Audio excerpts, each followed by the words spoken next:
365 días trabajando para llevar a los hogares del suroccidente colombiano la mejor y variada programación.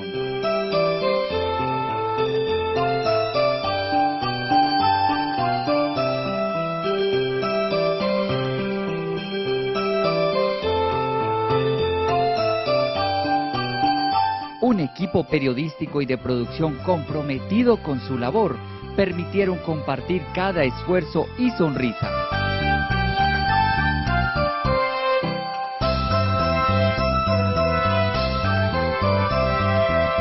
De esta manera, el Canal 14 te desea una feliz Navidad y un próspero año 2019.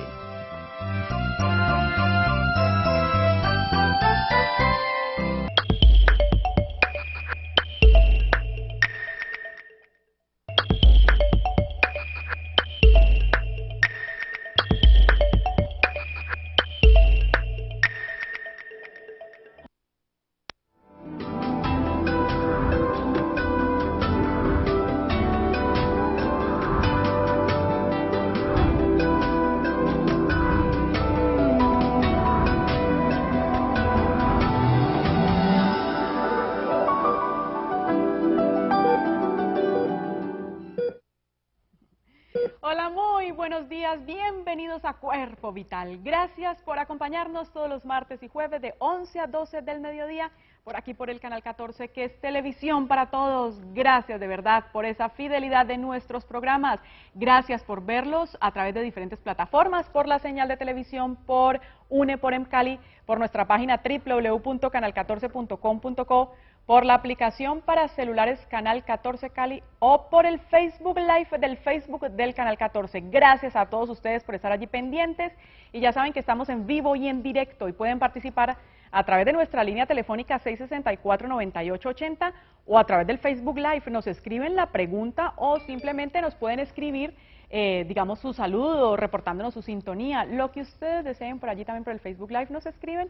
Y aquí nuestra productora nos pasa la pregunta si es pregunta y por supuesto se la resolvemos al aire. Recuerden que cuando estamos fuera del aire ustedes se pueden contactar con nosotros escribiéndome a mi correo electrónico liliana.piedrahita@canal14.tv o recuerden también seguirme en mis redes @lilipiedrahita. Hoy en nuestro programa vamos a hablar de hipertensión arterial y está con nosotros ya listo el invitado. Lo saludo inmediatamente, es el doctor Pedro Felipe Parra, él es médico internista. Es especialista en riesgo cardiovascular y enfermedades crónicas, es miembro de la Asociación de Medicina Interna y es miembro del Colegio Americano de Médicos. Doctor Pedro Felipe, qué gusto tenerlo aquí en nuestro programa, digamos, además cerrando un ciclo, cerrando en nuestro programa Cuerpo Vital, tenerlo a usted y con este tema, me alegra muchísimo, bienvenido.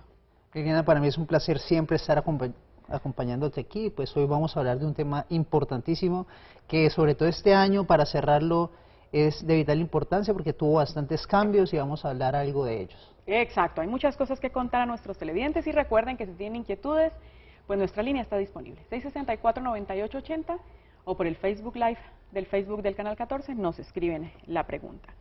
Primero hablemos un poquito, doctor, digamos, de nuestro sistema circulatorio como tal, digamos, cómo está conformado, su función, su anatomía. Bueno, claro que sí. Bueno, es fundamental entender que el sistema cardiovascular está compuesto por el corazón y los grandes vasos inicialmente, y estos son los que van a llevar el flujo de la sangre a la economía de todo el organismo. Entendiendo esto, pues podemos saber que cuando hay alteraciones del corazón, cuando hay alteraciones en la elasticidad de las arterias, por rigidez de ellas, pues va a haber un incremento, por decir así, de los valores de la presión arterial. Entonces, inicialmente debemos entender que las arterias también están compuestas por músculo, y ese músculo es un músculo liso que, dependiendo de la edad, va a ser más elástico o menos elástico, y eso va a ser lo que va a definir algunos valores de presión arterial que son normales de acuerdo a la edad. Cuando uno, doctor, habla de presión arterial, ¿se refiere, digamos, a ese flujo, digamos, y a esa fuerza con la que rueda, digamos, la sangre por las arterias? Bueno, la presión arterial sí, se define como la resistencia, siempre, digamos, en términos de física, lo que uno entiende es como esa nosotros tenemos unas arterias que son elásticas y esa resistencia que ejercen las arterias al flujo de la sangre, eso es lo que se denomina la presión arterial, la presión que ejercen esos vasos contra el flujo de la sangre. Ya, y cuando uno habla de niveles correctos, niveles reales, ¿qué es? Bueno, los niveles de presión arterial pues los podemos medir por varios métodos. Actualmente el estandarizado es la medición a través del esfingomanómetro, que ha sido lo que siempre se ha catalogado en hipertensión, y la medición correcta de la presión arterial. Y es fundamental tener en cuenta la toma correcta de la presión arterial, ¿ya? Cuando hablamos de valores normales, debemos referirnos también a la edad. La edad es fundamental para definir los valores normales. No es lo mismo los valores de presión arterial en un niño que una paciente de 40 años, y son diferentes a los valores que va a tener un paciente de 80 años. Entonces, dependiendo de eso, a medida que va pasando el tiempo, las arterias se van volviendo menos elásticas y eso va a definir el valor normal de la presión arterial. Pero en general podríamos decir que los valores normales tienen que estar por debajo de 130/80, sería el valor ideal.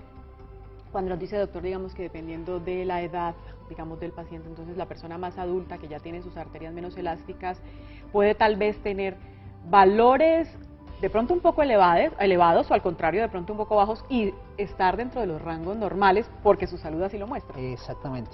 Entonces, tenemos en cuenta que pacientes mayores de 75 años, pues no podemos ser tan estrictos con los valores de presión arterial que maneja un paciente de edad menor de 20, 30 años, ya que por la rigidez de los vasos, en estos pacientes se van a tolerar presiones un poco más elevadas.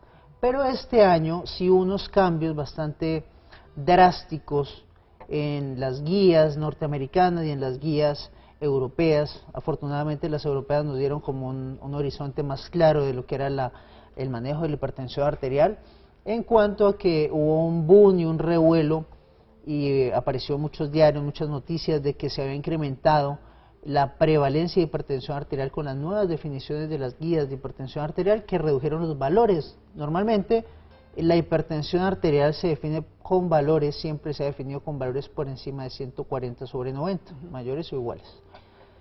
Este año con las guías americanas hubo una reducción de esos valores y se estableció que la presión arterial normal debería ser menor de 130/80, entonces los pacientes que estaban entre 130 y 140 se volvían hipertensos inmediatamente y caían ahí en zona de hipertensión arterial grado 1, y esto llevó a que la prevalencia en Estados Unidos se incrementara de una forma pues absurda. Lo que sucede es que lo que hicieron énfasis ellos principalmente fue tener en cuenta mucho el riesgo de los pacientes, el riesgo cardiovascular, que es fundamental.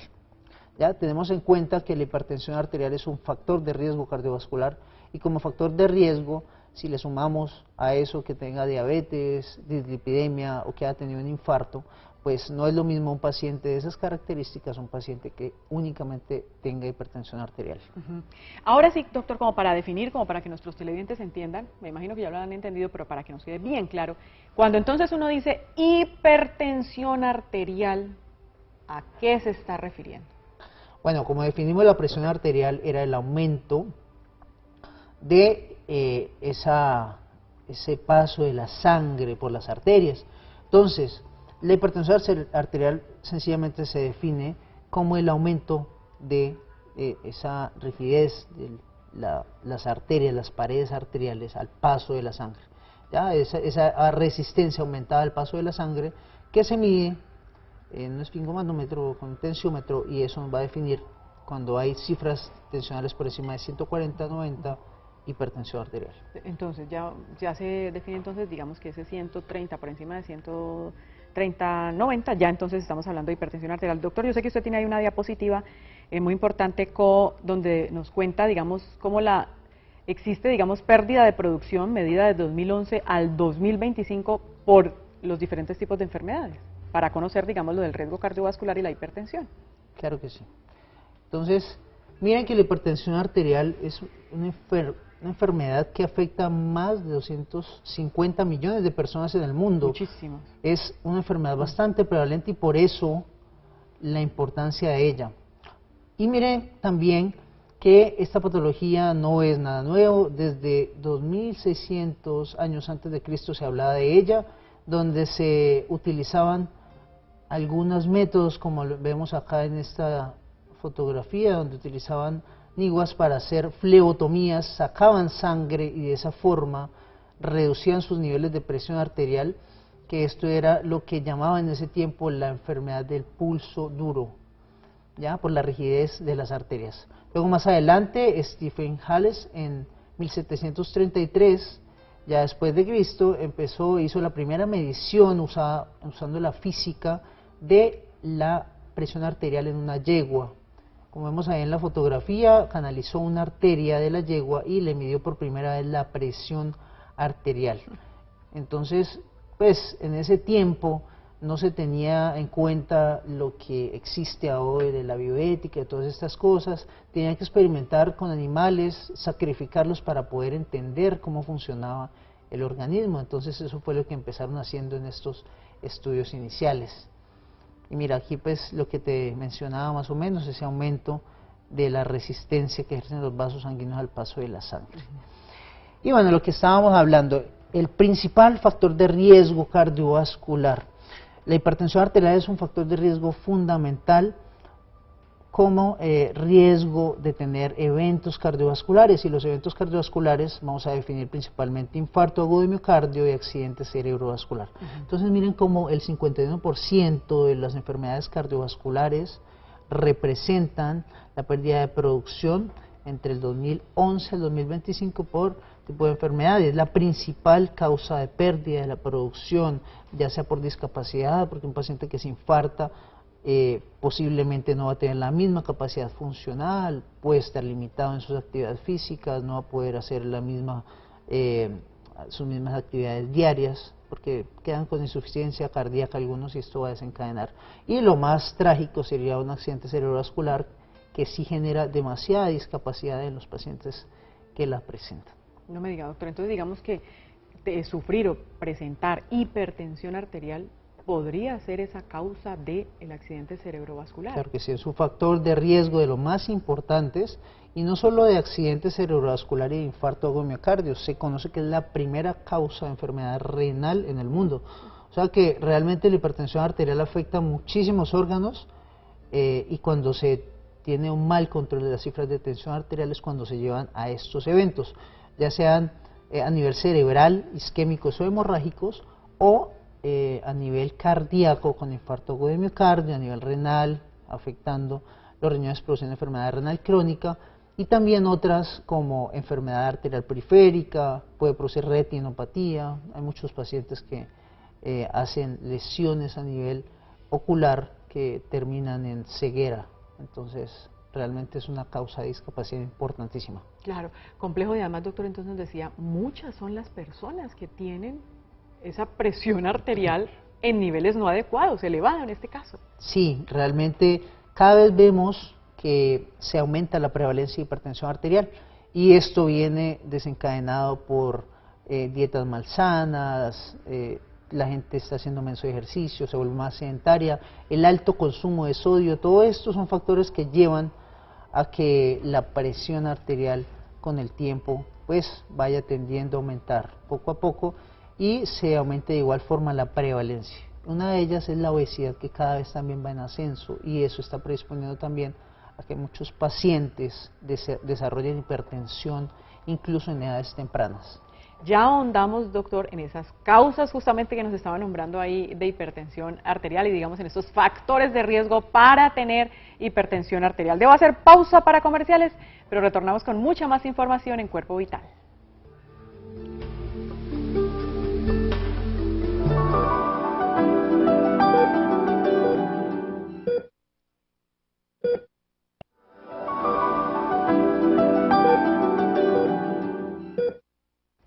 Qué bueno, de verdad, que continúen con nosotros. Seguimos aquí en vivo y en directo hablando de hipertensión arterial con el doctor Pedro Felipe Parra. Él es médico internista, es especialista en riesgo cardiovascular y enfermedades crónicas, miembro de la Asociación de Medicina Interna miembro del Colegio Americano de Médicos.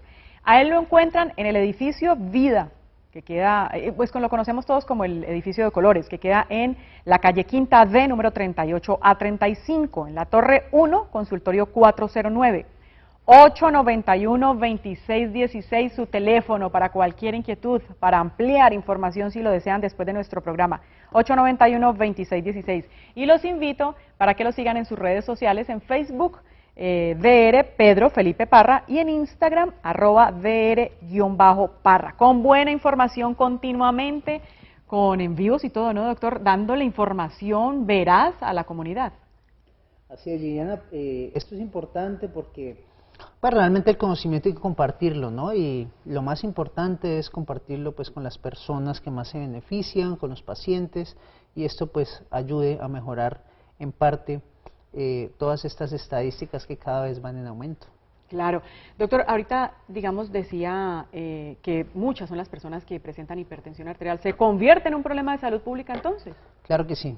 Como te conté, la prevalencia de esta enfermedad es bastante elevada y va en ascenso. Cada vez hay más pacientes que sufren de ella, más pacientes que están mal controlados a pesar de tener la enfermedad, y esto va a generar las consecuencias derivadas de una hipertensión arterial mal controlada, que vienen desencadenadas principalmente pues por la hipertensión arterial sistólica, que es el valor superior, que es el que te nombraba de 140.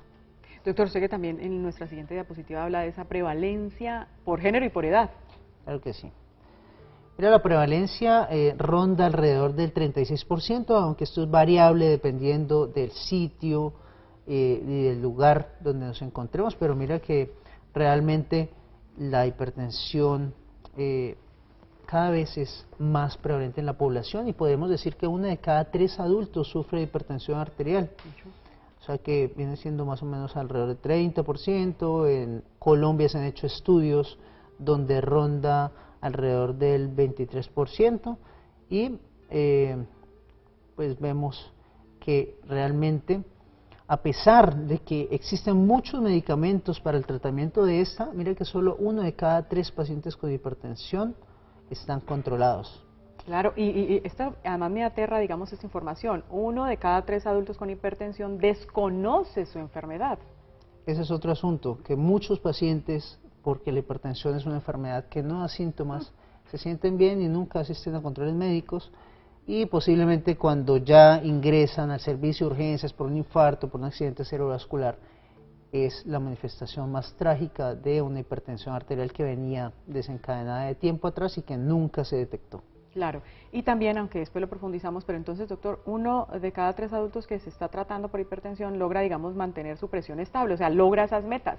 También muy pocos. Son muy pocos, lastimosamente son muy pocos, a pesar de que tenemos muchos medicamentos en el mercado. Muchos de estos son costosos, hay pacientes que no tienen acceso a ellos, en las EPS a veces tienen limitaciones para la entrega de los medicamentos.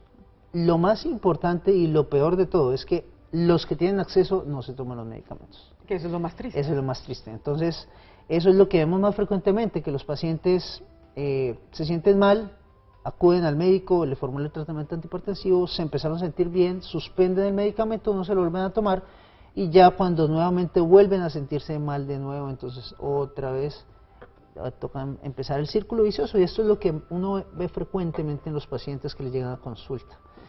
Y muchos de ellos llegan ya complicados, con enfermedad renal, con infartos, con todas las consecuencias de una hipertensión arterial mal controlada. Mal controlada. Doctor, ahorita hablábamos de esas causas. Hablemos entonces y ahondemos justamente qué es lo que lleva a que aparezca la hipertensión arterial. Y digamos, ¿la genética está allí, digamos, como esa causa principal o no? Es muy importante. La genética, de hecho, es un componente fundamental. Digamos que la hipertensión arterial la podemos clasificar en primaria y secundaria. La hipertensión arterial primaria es cuando el paciente tiene una hipertensión que no tiene una causa establecida, sino que es multifactorial. En ella influye la genética, tener familiares en primer grado hipertensos es un factor de riesgo bastante importante para desarrollarlas. Pero esto puede ser desarrollado tempranamente o mucho más tardíamente, dependiendo de qué tan sana sea su vida, si fuma, si toma licor, si adicionalmente consume exceso de sal, si es sedentario. Eso va a hacer que esa genética se exprese más temprano. Entonces hay un área de la medicina que se llama epigenética, que está estudiando todos estos factores que hacen que se disparen esos genes y que se activen más tempranamente. Y eso es lo que está llevando a que muchas personas que consumen exceso de sal, que son sedentarias, que adicionalmente son obesos, pues desarrollen más tempranamente la enfermedad. Entonces, como te das cuenta, es una patología que es multifactorial. Entonces, con respecto, doctora, a lo que ahora decía, digamos, con lo del tema de la epigenética, no quiere decir que un hijo de una persona hipertensa, bueno, pues, si no hace cambios, ¿no? Pero no quiere decir, si llega a hacer esos cambios, que vaya a ser hipertenso. Hay personas que incluso pueden retrasar muchísimo la aparición de la enfermedad. Como te digo, si tiene una dieta sana, si hace ejercicio, si es una persona que desde temprano sabe que tiene un factor de riesgo importante y debe cuidarse de la sal desde el principio, incluso desde que está infante, porque es que hay que educar a los hijos desde que son pequeños, que ya tienen un factor de riesgo y de que deben acostumbrarse a consumir bajo en sal, que no deben estar obesos, hacer ejercicio. Eso deberían los padres inculcárselo a sus hijos, los padres que son hipertensos, porque saben que tienen un factor de riesgo que va a estar siempre presente y que si no controlamos estos factores, muy probablemente esos hijos van a desarrollar hipertensión. En algún momento van a desarrollarla a los 40, pero si tenemos una dieta desde temprana edad sana, si hacemos ejercicio, muy probablemente ya desarrollemos eso en edades tardías, a los 60 años, que eso pues realmente va a limitar las complicaciones de una hipertensión arterial de larga evolución. Claro, que ya ahí sería una ganancia, digamos, que aparezca en edades avanzadas. Y no desde jóvenes, como nos lo dijo ahora, porque entonces sí se encuentran en este momento jóvenes con hipertensión arterial, y a veces ni siquiera que vengan de genética, sino por, digamos, malos hábitos. Malos hábitos. De hecho, ahora, en la actualidad, la obesidad, que está cobrando cada vez más importancia, ve uno muchos pacientes que están desarrollando hipertensión arterial secundaria a todos esos cambios, exceso de consumo de sal, obesidad, sedentarismo. Todo esto es un ambiente perfecto para que se desarrolle la enfermedad. Entonces muchos de ellos, incluso hay pacientes que de 35, 30 años desarrollan la enfermedad. Sin embargo, estamos hablando de que existen otras condiciones secundarias, que ya es otro tema, que es la hipertensión arterial secundaria, que puede desarrollar hipertensión arterial. Entonces son pacientes que usualmente desarrollan hipertensión secundaria a otra patología, y cuando tú controlas esa patología, la hipertensión desaparece. Cada vez veo más en mi consulta pacientes con apnea del sueño que desarrollan hipertensión arterial, incluso de difícil manejo. Esos pacientes que les dan 3 medicamentos y no se controlan, entonces están gorditos, roncan en la noche, se la pasan dormidos, cansados. Es una patología que se llama apnea obstructiva del sueño y es muy frecuente, cada vez la veo más en la consulta, y son pacientes que una vez le resuelve su patología de la apnea del sueño, pues su hipertensión se resuelve y no tienen que tomar incluso medicamentos, muchos de ellos. Otras enfermedades como enfermedades de la tiroides, enfermedades de las glándulas adrenales, que llevan a que tengamos hipertensión arterial como causa secundaria. Doctor, ¿de qué forma, digamos, se relaciona el estrés, la ansiedad con la hipertensión arterial? Bueno, eso es otro factor también que quería tocar muy puntualmente. De hecho, existen ya estudios en journals importantes americanos de cardiología que hablan de que el estrés es un factor fundamental, importante. Por el estrés, liberación de adrenalina, todas esas catecolaminas que se liberan, hace que los vasos hagan vasoconstricción, y esa vasoconstricción a lo que va a llevar es a que tengamos elevación de los niveles de tensión arterial, y de una forma crónica ese estrés pues puede llevar a que la presión arterial se eleve también. Claro, mucho por conversar, muchas preguntas le tengo, doctor, pero voy a hacer pausa para comerciales, pero como todos los jueves, ya está en el estudio número 2 nuestro productor Andrés Felipe Quina con la sección Salud al Día. Andrés Felipe, buenos días. Liliana, muy buenos días para usted, buenos días para los televidentes y bienvenidos al espacio donde le enseñamos los avances en la ciencia y la salud que en algún momento pueden ayudarle a mejorar su calidad de vida. Liliana, antes de dar paso a la noticia, quiero agradecerle infinitamente a usted como productora del programa Cuerpo Vital, a Marianela Cardoso, también productora del programa, por haberme brindado este espacio durante 4 años aquí en el Canal 14 Televisión, pudiendo llegar a los hogares de todas las familias vallecaucanas, colombianas y en el mundo con este espacio informativo. Fueron 4 años de llevar una gran información y poder ayudarles de una u otra forma en los temas de salud. Hoy me despido como presentador de esta sección y muchísimas gracias de verdad por ese tiempo compartido. Aquí inicia Salud al Día.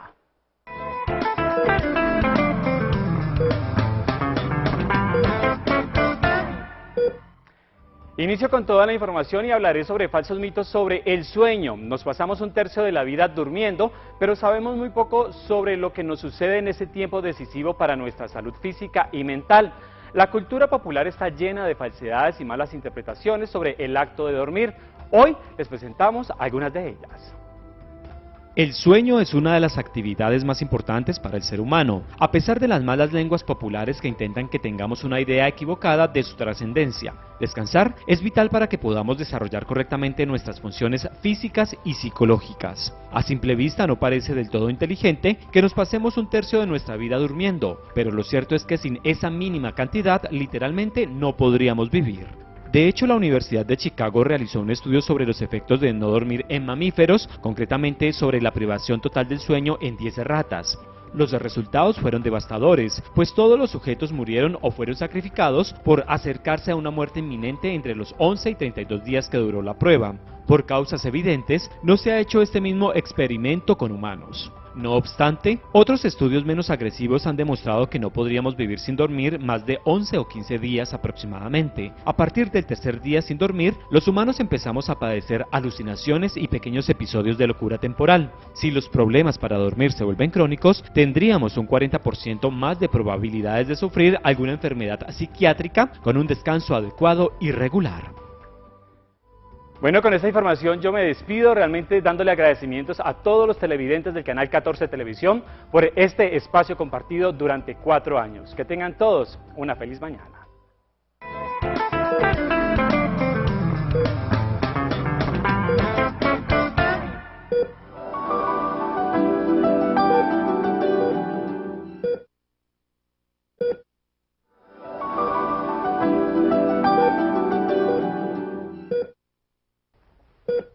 Qué gusto que continúen con nosotros. Seguimos hablando de hipertensión arterial con el doctor Pedro Felipe Parra. Él es médico internista, especialista en riesgo cardiovascular y enfermedades crónicas. Recuerden que lo encuentran en la calle Quinta D, número 38A35, en el edificio de Colores, consultorio 409, Torre 1, 891-2616, su teléfono. Y también los invito para que lo sigan en redes en Facebook, DR Pedro Felipe Parra, o en Instagram, DR-Parra, con buena información todo el tiempo. Además con concursos también, es bien activo, digamos, en esas redes, los invito para que lo sigan. Doctor, hablamos, digamos, de estos factores de riesgo, de estas causas entonces de la hipertensión arterial, y usted lo nombraba, el consumo de sodio, el consumo de sal. Digamos nosotros, nuestra sociedad, nuestra población, ¿consume mucha sal? La verdad sí, Liliana, y el problema es que cada vez, si te das cuenta, existen más y más paquetes en el mercado, entonces papitas, chitos, todas estas cosas tienen altos contenidos de sodio que llevan a que tengamos más riesgo pues de desarrollar hipertensión arterial si tenemos factores genéticos también. Entonces esas son cosas que han derivado en mayor consumo de sodio definitivamente.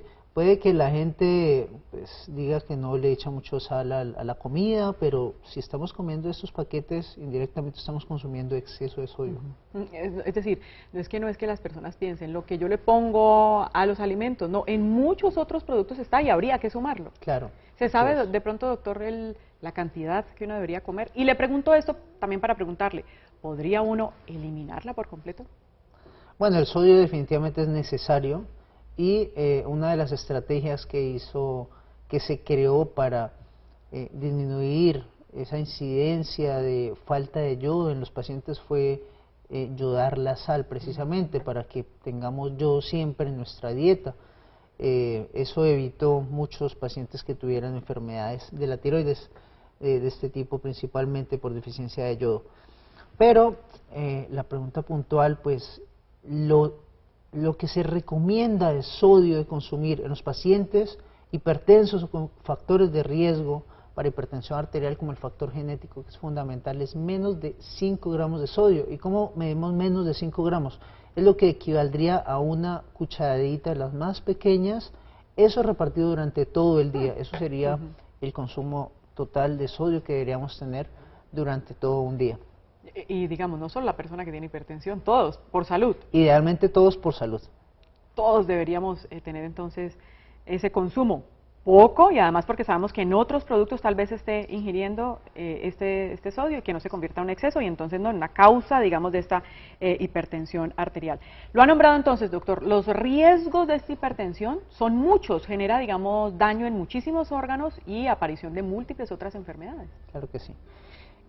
Como te mencioné, la hipertensión arterial, pues, como factor de riesgo cardiovascular está asociada a otras enfermedades como la obesidad, la diabetes, el colesterol elevado, que son factores de riesgo cardiovascular conocidos, y aquí la hipertensión arterial juega un papel fundamental como factor de riesgo para desencadenar enfermedades cardiovasculares. Miren que está directamente relacionado con infarto agudo de miocardio, accidente cerebrovascular, que es lo que comúnmente los pacientes conocen como la trombosis cerebral, la insuficiencia cardíaca que viene derivada de la hipertensión arterial, pero en los pacientes que tienen infarto agudo de miocardio, muchos de ellos también quedan con insuficiencia cardíaca, que esto va a llevar a empeoramiento de su condición funcional. Y como ves, hay nefropatías, como mencioné, es la principal causa de enfermedad renal crónica en el mundo. Entonces vemos que no solo esto estamos hablando solo de enfermedades cardiovasculares, pero adicionalmente pues tenemos complicaciones a nivel retiniano, podemos causar ceguera en muchos de esos pacientes que tienen hipertensión no controlada, y por ello la importancia de este tema. Claro, doctor, veo acá, digamos, en factores de riesgo conductuales, pues la dieta malsana que le hemos hablado varias veces, pero también, digamos, el tabaquismo y el consumo de alcohol. Así es, el tabaquismo también se conoce que el tabaco no solo afecta el pulmón, sino es un factor de riesgo para tener infarto o de miocardio por todas las sustancias tóxicas que tiene la nicotina y todos los carcinógenos que tiene el tabaco. Entonces es también un factor de riesgo para desencadenar hipertensión arterial. Y el sedentarismo y el uso nocivo de alcohol. El alcohol también en exceso es malo.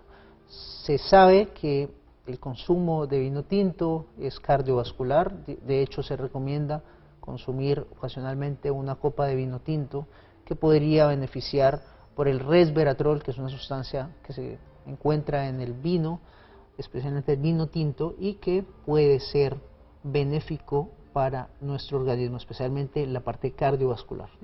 Y claro, entonces, de hecho, doctor, cierto que aquí le hicimos programa completo, digamos, a justamente ese consumo adecuado de alcohol. Así es. Si gustan, ustedes saben que en mi canal de YouTube están puestos todos los programas que hemos tenido aquí en Cuerpo Vital. Me encuentran como Liliana Andrea Piedradita. Así en mi canal de YouTube están todos esos programas y ahí pueden encontrar uno justamente que hablamos de ese consumo de alcohol, cuándo decir que es bien, cuándo decir que está mal, digamos, el consumo de alcohol.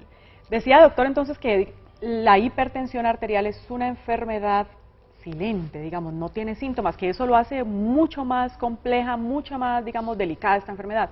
Pero si hay de pronto signos de alarma, cositas que le van avisando a uno. Sí, hay signos de alarma. Lo más importante y el mensaje que quiero que se lleven los televidentes es que es una enfermedad que es silente, que no da síntomas. No esperen tener dolor de cabeza, pitos en los oídos, porque la gente a veces no tiene nada de esto y entonces cree que no tiene nada.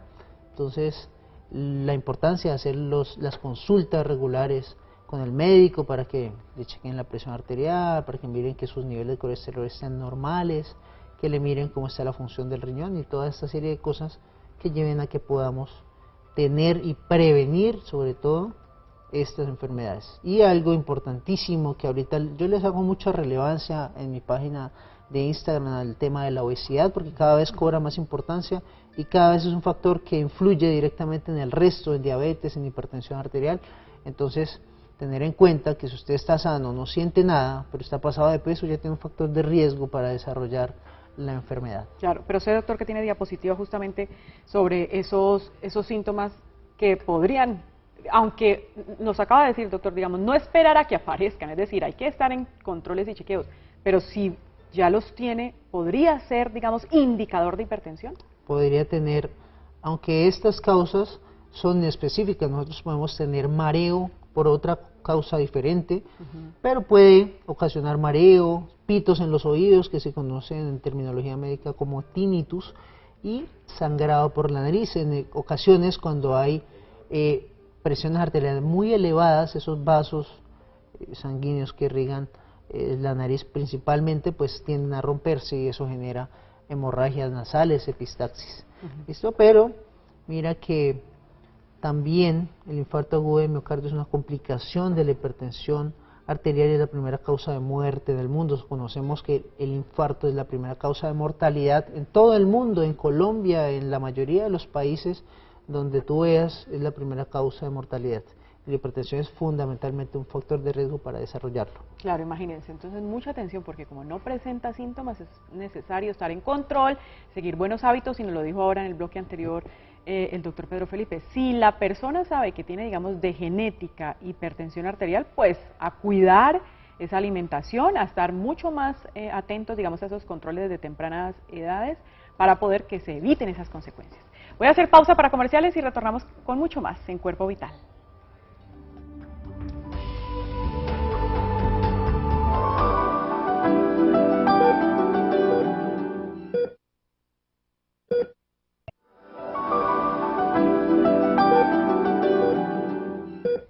Hipertensión arterial, nuestro tema del día de hoy, conversando con el doctor Pedro Felipe Parra, médico internista. Recuerden que si ustedes después de nuestro programa tienen dudas, quieren contactarlo, preguntarle, quieren una cita con él, que es médico internista, que es especialista en riesgo cardiovascular y enfermedades crónicas, pues lo pueden llamar al 891-2616 o visitarlo en su consultorio en el edificio Vida, que es el edificio de colores, en la calle Quinta D, número 38 a 35, 891-2616 es el teléfono. Y los invito para que lo sigan en Facebook y en Instagram.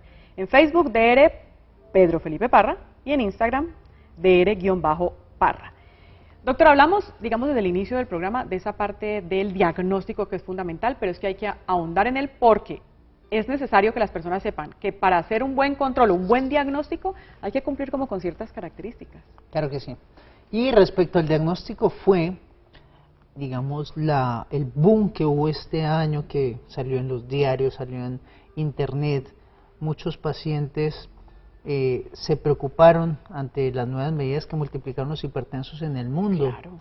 Porque con estas guías que habían salido americanas, donde el nivel de establecido era 130-80, pues muchos pacientes se caerían en hipertensión arterial. Pero lo importante, creo que lo que debemos tomar de esa guía es que es fundamental que un paciente que tenga estos valores de presión arterial empiece a cuidarse, empiece a tener, si tiene factores de riesgo adicionales cardiovascular, definir con su médico si requiere iniciar tratamiento antihipertensivo, porque entre más temprano es mejor para evitar lesiones de órgano blanco como el corazón y los riñones que vimos, que son lo fundamental. Y bueno, ahí está las dos sociedades europeas y la americana, que fueron la discusión importante. Definitivamente yo y muchos de mis colegas nos quedamos con lo que son las guías europeas, sin dejar de lado la importancia de que esos pacientes que ya tienen cifras tensionales que están ligeramente elevadas, lo que se llama normal alta, pues tienen que hacer cambios en su estilo de vida, disminución del consumo de sal, empezar a hacer ejercicios, si están pasados de peso, reducir de peso, para que esto pueda cambiar. Y fundamentalmente debemos conocer que para una adecuada toma de presión arterial el paciente debe estar en reposo, no debe haber ingerido café, no debe haber fumado antes, y si se realizan dos tomas separadas de 15 días cada uno en el consultorio, y están por encima de 140-90, pues la probabilidad de hipertensión arterial ya uno la empieza a tomar, y ahí es cuando se empiezan a hacer los test diagnósticos. Lo que conocíamos anteriormente como el monitoreo de presión arterial, que se considera como afinamiento de presión arterial, ahora se le ha denominado como una toma de presión arterial en el consultorio, que se puede hacer ambulatoriamente. Se hacen unas tomas seriadas y dependiendo de eso nosotros definimos, hacemos un promedio y con eso hacemos el diagnóstico de hipertensión arterial. Es una forma sencilla, no es tan cara, pero debemos conocer que existen cosas que la tecnología nos ha dado que son más precisas, y es el monitoreo ambulatorio de presión arterial. Se coloca un brazalete, el paciente hace su vida común y corriente y se le toma cada 30 minutos o cada intervalo, según lo que se programe, la presión arterial, y el mismo aparato suma todas las presiones, nos da el promedio de las presiones sistólicas, las diastólicas, adicionalmente nos da la variabilidad que tiene de las presiones de ese paciente, nos ofrece también otra información sobre el pulso, y esto pues en general es excelente. Yo a mis pacientes les recomiendo la mayoría hacer el examen del monitoreo ambulatorio. Es un diagnóstico mucho más preciso porque no tenemos en cuenta solo unas cuantas presiones aisladas, sino que tenemos en cuenta la presión de todo el día. Se hizo el diagnóstico, doctor, y digamos ya, se determinó que hay hipertensión arterial. ¿Esa persona debe tomar medicamentos? Es importante en las nuevas guías definir cuánto fue el valor de presión arterial. Entonces, si es un paciente que tiene bajo riesgo, que es un paciente de pronto que es joven, que hace ejercicio, que se cuida en la dieta, bueno, podemos esperar cierto tiempo si los valores de presión arterial no son muy elevados y mirar si con eso esos niveles de presión arterial se regulan. Si vemos que definitivamente no, debemos iniciar tratamiento antihipertensivo oportuno. Y en cuanto al tratamiento antihipertensivo, también hubo este año una polémica súper importante, que fue la salida de un medicamento que estaba produciendo cáncer, que muchos pacientes llegaban a la consulta asustados que estaban recibiendo el medicamento y que pues tenían el riesgo de tener carcinógenos. La importancia es que, lo que yo siempre les digo es, asistan a su médico, miren si sus presiones arteriales están controladas, no se queden con esas presiones altas y se acostumbren a tenerlas altas, porque a mi consulta llegan muchos pacientes que dicen, yo estoy acostumbrado a manejar cifras tensionales de 160-90, y eso es lo que lleva a que se lesionen el corazón, los riñones, y muchos de ellos se pueden fácilmente controlar con una sola tableta de un buen medicamento. Así que la invitación es que si eres hipertenso, si tienes familiares hipertensos, pues tengas en cuenta que la valoración por internista es muy apropiada en estos casos para poder darle la mejor opción terapéutica dentro de todo el arsenal de medicamentos con el que contamos. Claro, que existe afortunadamente y hay formas, y hay muchas formas de controlarlos. Además, digamos, si se tiene que tomar, digamos, este medicamento, hay que hacer cambios en los hábitos de vida, en la alimentación, en actividad física, para poder complementar y tener buena salud. Doctor Pedro Felipe Parra, médico internista especialista en riesgo cardiovascular y enfermedades crónicas, gracias por habernos acompañado el día de hoy en nuestro programa y gracias por todo el apoyo a Cuerpo Vital en el momento en que estuvo al aire. Liliana, a ti muchísimas gracias, encantado de poder compartir el conocimiento. Creo que eso se trata la medicina, de poder compartirle a los pacientes y que a través de redes sociales ahorita podamos difundir esta información a través de estos medios que nos permiten llegarle a las personas a sus casas y poder transmitir y ampliar este conocimiento. Eso es cierto. 891-2616, el teléfono del doctor Pedro Felipe para cualquier inquietud. Y a ustedes, televidentes, muchísimas gracias. Hoy se apagan las luces de Cuerpo Vital, pero queremos darles un agradecimiento muy especial a todas aquellas personas que estuvieron fieles durante 9, 7, un mes, una hora, porque tal vez acaban de estar. Gracias de verdad, porque al encender su televisor, su computador, su celular, su tablet, allí nos permitieron entrar a sus hogares, a donde estaban, en su cocina, en su sala, en su habitación, en su lugar de trabajo. Gracias de verdad por eso, y esto es un hasta pronto. Un abrazo fuerte, los quiero mucho.